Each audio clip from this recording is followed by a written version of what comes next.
ओम शांति। यह मुरली 22 जनवरी 1969 की अव्यक्त मुरली है।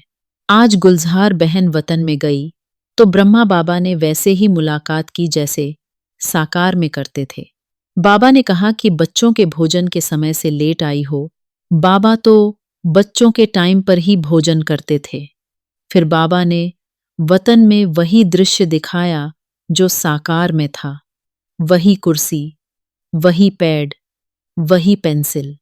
बाबा ने हस्तलिखित पत्र दिया जिसमें लिखा था, स्वदर्शन चक्रधारी नूरे रत्नो, याद प्यार के बाद आज अव्यक्त रूप से आप अव्यक्त स्थिति में स्थित हुए बच्चों से मिल रहे हैं। पत्र के दूसरे पेज में बाबा ने लिखा था कि जो बाप दादा के साकार रूप से शिक्षाएं मिली हैं उसका विस्तार करते रहना। अब न बिसरो न याद रहो। बाबा ने भोजन स्वीकार किया और कहा कि यज्ञ के भोजन की रसना बहुत अच्छी है। जब वापस आ रही थी तो बाबा ने एक दृश्य दिखाया। एक सागर था जिसमें बहुत तेज लहरें चल रही थीं।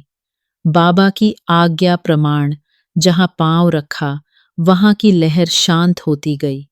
फिर देखा कि बाप दादा ने उस सागर में छोटी छोटी नावें डाली।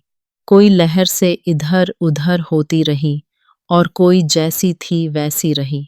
और अंत में बाबा ने इस दृश्य का रहस्य समझाया। बाबा ने कहा कि यह परीक्षाओं रूपी सागर है। जिन बच्चों का बुद्धि रूपी हाथ बाप दादा के हाथ में मजबूत होगा उनकी जीवन रूपी नाव न हिलेगी न डूबेगी। जिसका हाथ ढीला होगा वह डोलते रहेंगे। इसलिए बच्चों को बुद्धि रूपी हाथ मजबूत रखने का खास ध्यान रखना है। ओम शांति।